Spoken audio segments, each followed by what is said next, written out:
నైజీరియాలో అంటే ఫస్ట్ నుంచి కూడా వియత్నాంలో ఏ ప్రాబ్లమ్స్ అయితే జరిగినాయో అవే ప్రాబ్లమ్స్ అంటే వియత్నాంని ఫ్రాన్స్ అటాక్ చేయడం, అదేవిధంగా ఇండియాని ఏదైతే రూల్ చేసిందంటే ఇండియాని మనకి ఓల్డెన్ డేస్లో బ్రిటిషర్స్ రూల్ చేయడం, అదే బ్రిటిషర్స్ మనకి నైజీరియాని కూడా రూల్ చేయడం జరిగింది. అంటే బ్రిటిష్ రూలింగ్లో ఇండియాతో పాటు నైజీరియా ఏ ప్రాబ్లమ్స్ని ఫేస్ చేసిందనేది మనకి ఇక్కడ టాపిక్. అంటే నైజీరియన్కి లిబర్టీ అనేది లేదు. అంటే ఫస్ట్ నుంచి కూడా లిబరలైజేషన్ కంట్రీగా ఉన్న బ్రిటన్ వల్ల నైజీరియాకి డెవలప్మెంట్ అనేది లేదు. నైజీరియా అనేది ఏ ప్రాబ్లమ్స్ని ఎలా ఫేస్ చేసిందనేది మనకి ఇక్కడే చెప్పడం జరుగుతుంది. అంటే నైజీరియాలో మనకి ఆల్రెడీ మెయిన్ 3 పార్ట్స్, అంటే నైజీరియాలో మనకి మెయిన్ 3 పార్ట్స్ ఉన్నాయి. వాటిలో మనకి అంటే 3 మేజర్ పార్ట్స్, అంటే వరల్డ్ వైడ్ ప్రతి కంట్రీలో ఉన్నట్టుగానే నైజీరియాలో కూడా different type of tribes, different type of peoples, ఇలా ఏంటంటే ఒక్కో ఏరియాలో ట్రైబ్స్ అనేది మెజారిటీ రూలింగ్ అనేది ఉండేది. అంటే ట్రైబ్స్కు సంబంధించి ఇక్కడ మనకి ట్రైబ్స్ మెయిన్లీ మనకి డిఫరెంట్ టైప్ ఆఫ్ ట్రైబ్స్ ఉన్నా కానీ నైజీరియాలో మనకి మ్యాక్సిమం ఓటింగ్ ట్రైబ్స్ మనకి 3 పార్ట్స్ కింద, అంటే నైజీరియన్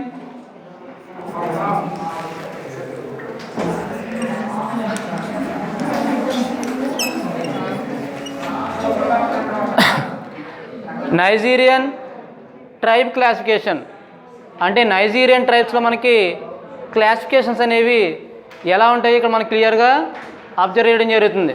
అంటే మనకి రియల్గా మనకి నైజీరియన్ క్లాస్లో మనకి ఫస్ట్ మనకి 3 పార్ట్స్ కింద, అంటే మనకి ఫస్ట్ పార్ట్లో మనకి హౌసోపోలాని,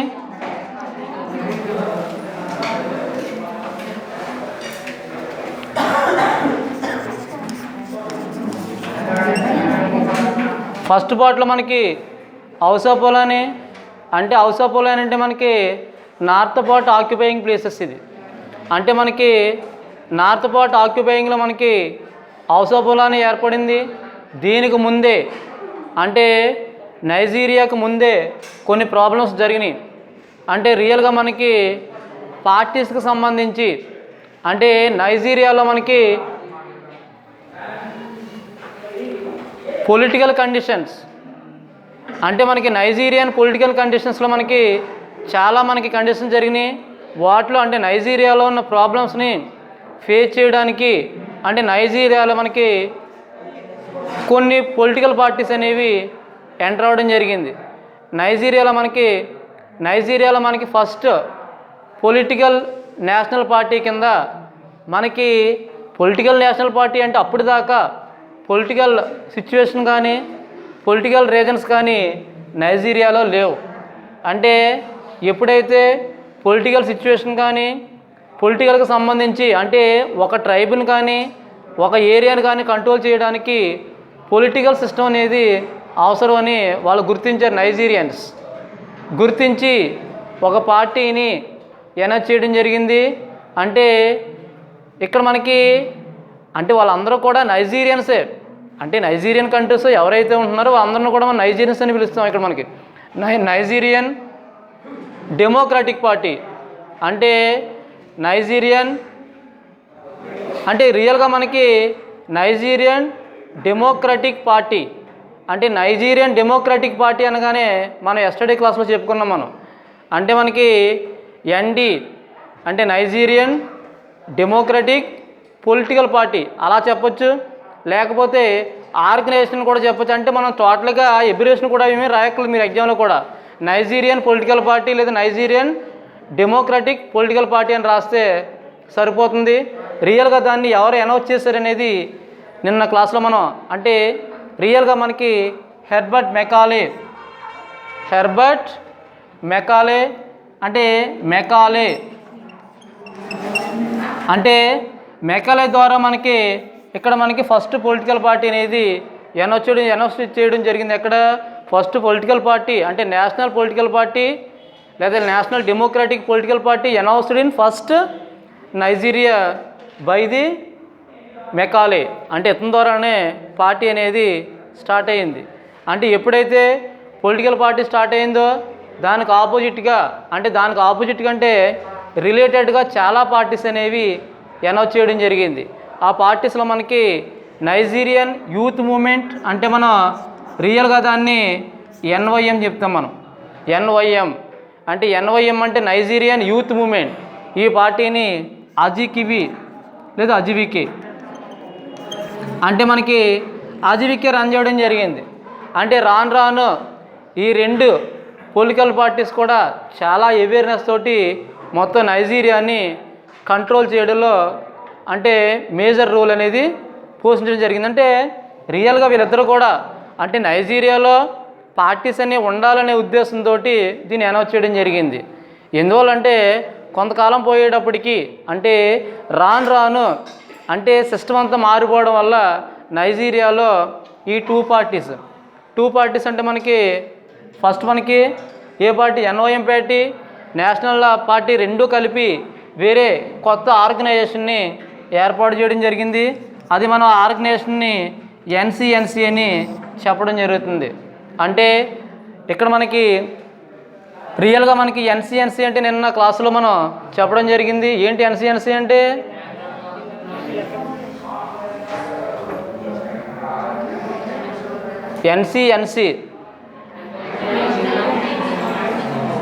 NCNC అంటే నైజీరియన్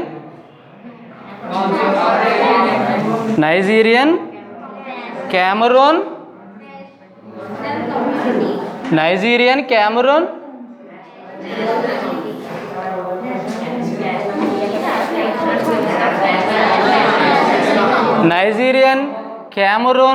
నేషనల్ కౌన్సిల్ లేదా ఆర్గనైజేషన్. దీన్ని అంటే ఏంటి ఫస్ట్ రెండు కలిపి అంటే హెర్బర్ట్ మెకాలే వీళ్ళిద్దరూ కలిపి మనకి ఏం చేశారంటే ఒక పార్టీని NCNC పార్టీని అనౌన్స్ చేయడం జరిగింది. అంటే చివరికి NCNC పార్టీ ఎవరి ద్వారా రేజింగ్ జరిగిందంటే చివరికి అజికివే హ్యాండ్లోకి రావడం వల్ల నైజీరియా కండిషన్ అనేది చాలా వరకు మారిపోవడం జరిగింది. అంటే రియల్గా మనకి రెండు పార్టీలు అంటే వీళ్ళందరూ కలవడం వల్ల అక్కడ కండిషన్ అనేది మారిపోవడం జరిగింది. సో ఇక్కడ దాకా ఓకే. తర్వాత మనకి నైజీరియన్ ట్రైబ్స్లో మనకి ఆల్రెడీ ట్రైబ్స్కి సంబంధించి నైజీరియాలో మనకి చాలా ట్రైబ్స్ ఉన్నారు. వాళ్ళలో మనకి మేజర్ ట్రైబ్స్ మాత్రమే మనం తీసుకోవడం జరుగుతుంది. అంటే ప్రతి ఏరియాలో ట్రైబ్స్ ఉంటారు. ఇండియాలో ట్రైబ్స్ ఉంటారు, ఆఫ్రికాలో ట్రైబ్స్ ఉంటారు, అమెరికాలో కూడా ట్రైబ్స్ ఉంటారు. ఇలా మనకి ప్రతి ఏరియాలో కూడా ట్రైబ్స్ అనేవాళ్ళు ఉండడం జరుగుతుంది. కానీ ఇక్కడ నైజీరియన్గానే అంటే నైజీరియన్స్ ఎప్పుడు కూడా ఒక రివర్ దగ్గర నుంచి అంటే నైజర్ డెల్టా ఆల్రెడీ ఒక ఏరియా ఉంది వాళ్ళకి, నైజర్ డెల్టా ఏరియా. ఈ నైజర్ డెల్టా ఏరియాలో వాళ్ళొక ఏం చేస్తారంటే ఆ ఏరియాలో బ్రిటిషర్స్ రూల్ చేస్తున్నారు కాబట్టి ఎవరైతే ఉంటున్నారో వాళ్ళందరినీ కూడా ఏం చేస్తారంటే ఫ్యాటల్ చైన్ వేరే కంట్రీస్కి అమ్మేయడం జరుగుతుంది. ఎందువల్లంటే అమ్మేస్తే ఆటోమేటిక్గా ఏమవుతుంది, పర్చేజ్ చేస్తే వాళ్ళు ఏం చేస్తారంటే వాళ్ళని వర్క్లో పెట్టుకోవడం, వర్క్కి వాడుకోవడం అనేది జరుగుతూ ఉండేది. ఇలా చాలా ప్రాబ్లమ్స్ నైజీరియన్ కంట్రీస్ బ్రిటిష్ వాళ్ళ వల్ల ఫేస్ చేస్తూ ఉండేవాళ్ళు. కానీ ఏంటంటే నైజీరియన్స్ ఎప్పుడు కూడా బ్రిటిషర్స్ దగ్గర నుంచి ఇండిపెండెన్స్ కోరుకునేవాళ్ళు. మన ఇండియన్స్ ఎలా ఇండిపెండెన్స్ కోరుకున్నామో అలాగే నైజీరియన్స్ కూడా బ్రిటిష్ వాళ్ళ దగ్గర నుంచి ఇండిపెండెన్స్ కోరుకునే వాళ్ళు. కాకపోతే ఏంటంటే వాళ్ళు ఎప్పుడైతే వియత్నాంని ఫ్రెంచ్ ఏ విధంగా డామినేట్ చేస్తుందో ఇక్కడ నైజీరియాని కూడా బ్రిటన్ అదే విధంగా డామినేట్ చేయడం వల్ల చాలా వరకు ప్రాబ్లమ్స్ అనేవి ఇక్కడ నైజీరియాలో ఫేస్ చేయడం జరిగింది. ఇక్కడ మనకి చాలా పార్టీలు వచ్చినాయి, వాటి వల్ల ఏమీ అవ్వలేదు. చివరికి ఏమైందంటే ఇక్కడ మనకి నైజీరియాలో మనకి కొన్ని గ్రూప్స్ అనేవి ఏర్పడినాయి. అంటే నైజీరియన్ గ్రూప్స్ అంటే నైజీరియన్ ట్రైబ్స్ అంటే నైజీరియన్ మేజర్ ఓటింగ్ ట్రైబ్స్ మనకి 3 ట్రైబ్స్ కింద డివైడ్ అయ్యడం జరిగింది. ఫస్ట్ మనకి 3 టైప్స్లో మనకి ఫస్ట్ ట్రైబ్ మనకి హౌసా పొలాని.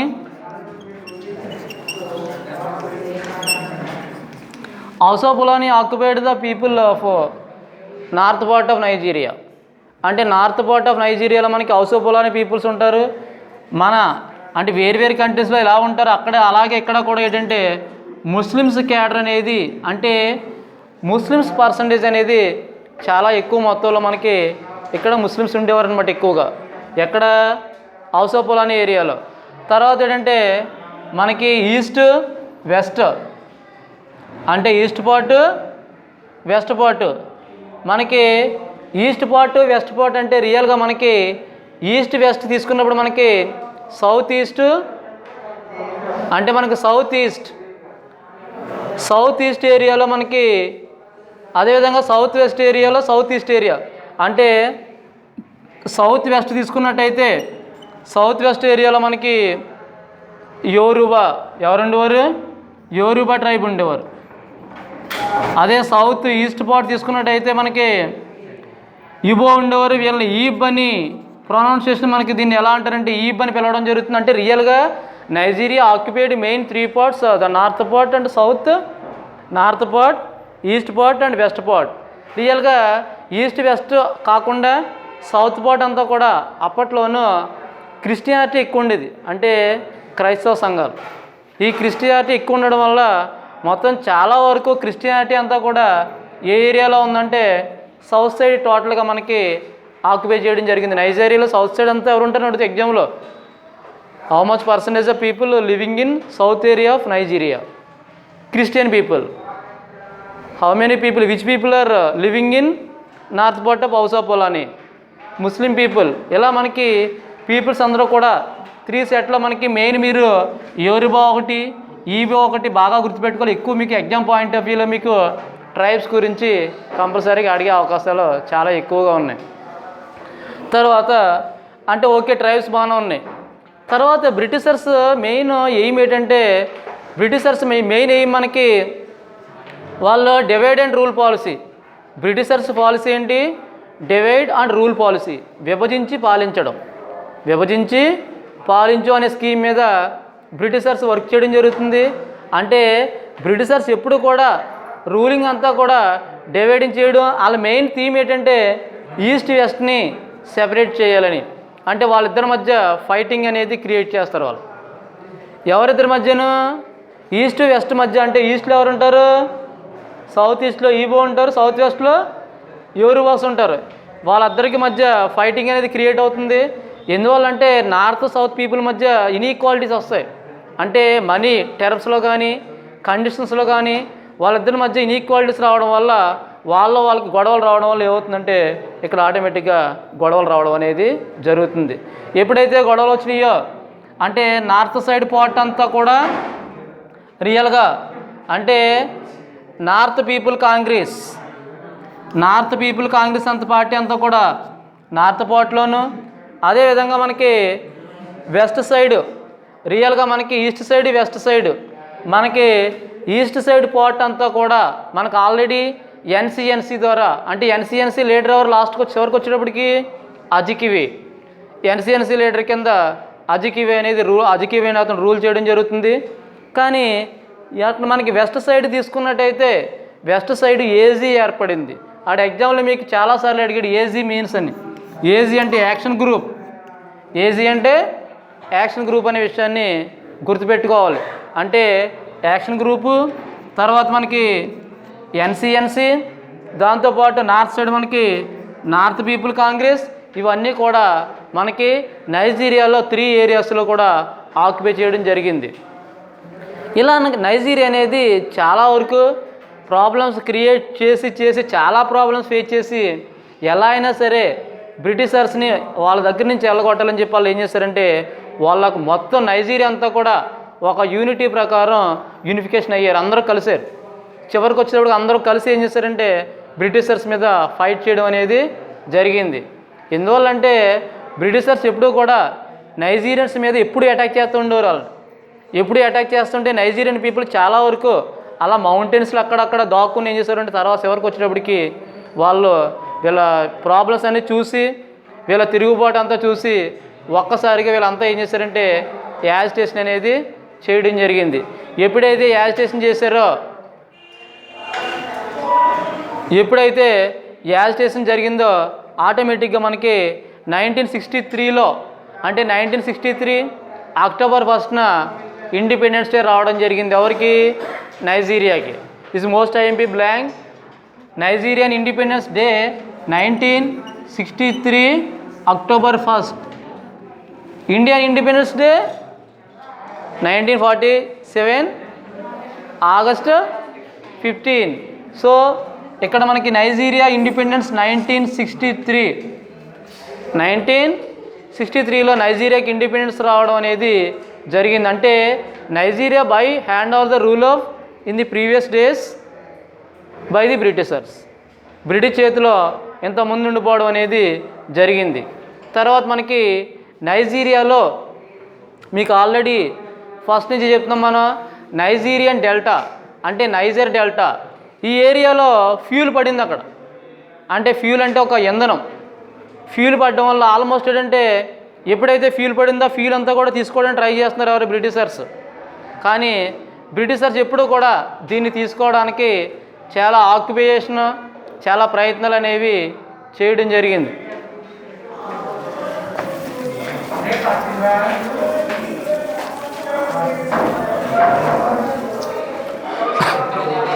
అర్థమవుతుందా?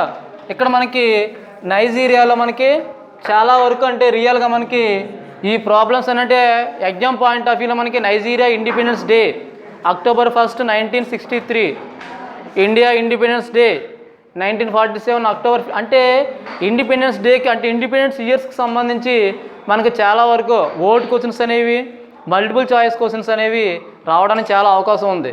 ఇలా మనకి నైజర్ డెల్టాలో ఫీజులు ఉన్నప్పుడు చాలా వరకు ఆ ఫీల్ కోసం అంటే చాలా వరకు కండిషన్ అనేది మొత్తం డౌన్ అయిపోయింది.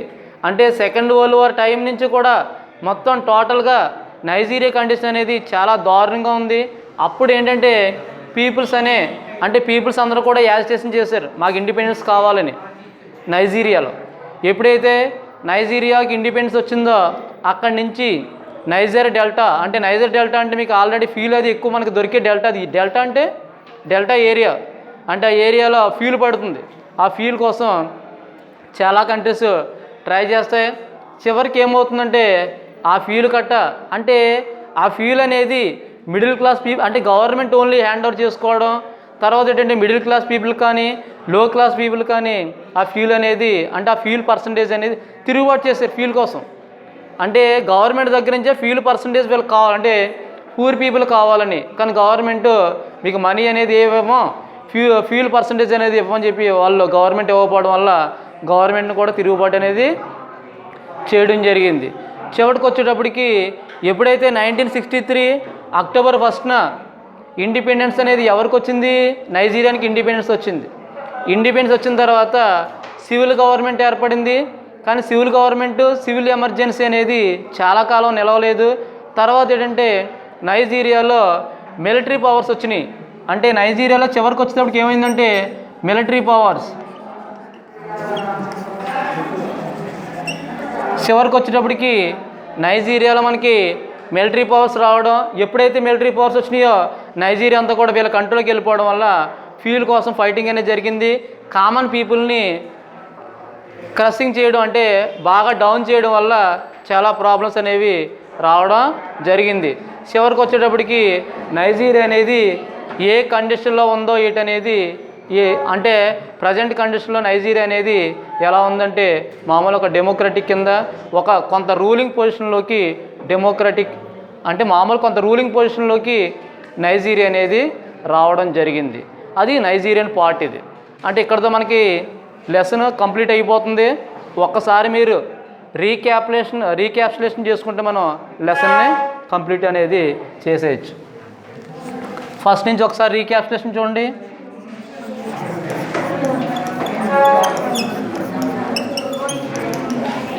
రీక్యాప్సులేషన్లో మనకి ఫస్ట్ నుంచి లెసన్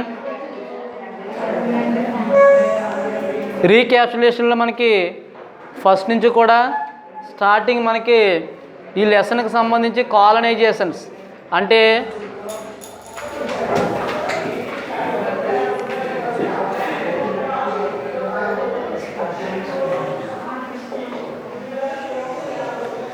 క్లియర్గా మనం రీక్యాపిటేషన్ని అబ్జర్వ్ చేయాలి.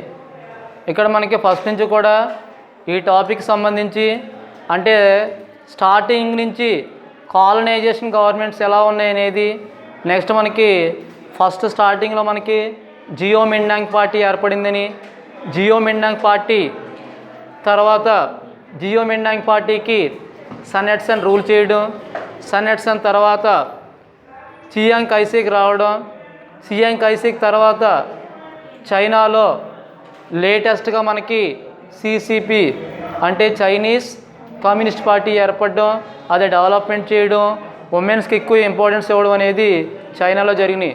అంటే జియో మిండాంగ్ చైనా ఈ రెండు జరిగిన తర్వాత ఇక్కడి నుంచి మనకి ఆల్రెడీ లాంగ్ మార్చ్కి సంబంధించి Mao Zedong new leader of Mao Zedong new leader of China, అతను లాంగ్ మార్చ్ ద్వారా చాలా మౌంటైన్స్లో అతను దాక్కుని చాలా కాలం తర్వాత చైనాని ఒక డెవలప్మెంట్ పొజిషన్లోకి మావో తీసుకురావడం జరిగింది. అంటే లాంగ్ మార్చ్ అనగానే మనకి మావో గుర్తుకు రావాలి. అలా కాకుండా సన్ యట్-సెన్ అనగానే మనకి మీకు ఆల్రెడీ తెలుసు, చాన్ మిన్ చూయ్, చియాంగ్ కైసేక్ అనగానే మనకి 4 great needs chastity, appearance, word and work. ఈ 4 గ్రేట్ నీడ్స్ మీకు గుర్తులో ఉండాలి.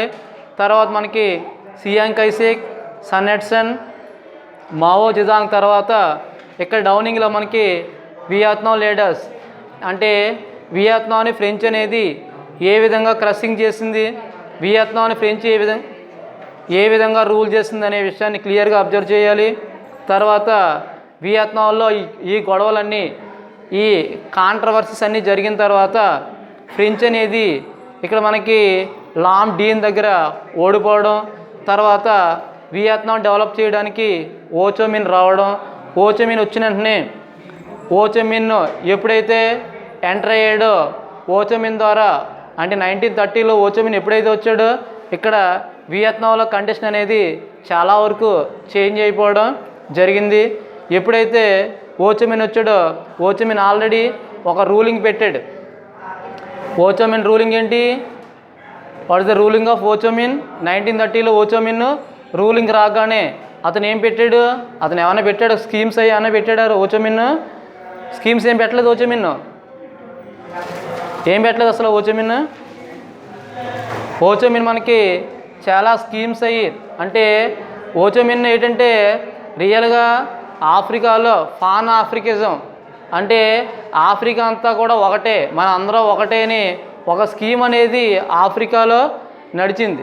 కానీ ఇక్కడ వియత్నాంలో మాత్రం ఓచోమిన్ రూలింగ్ 1930 నుంచి నడుస్తూనే ఉంది. ఓచోమిన్ గురించి మీకు ఇంకా క్లియర్గా ఓచోమిన్ ఏం పెట్టలేదా? ఓచోమిన్ అనగానే మనకి ఏం గుర్తు రావాలి?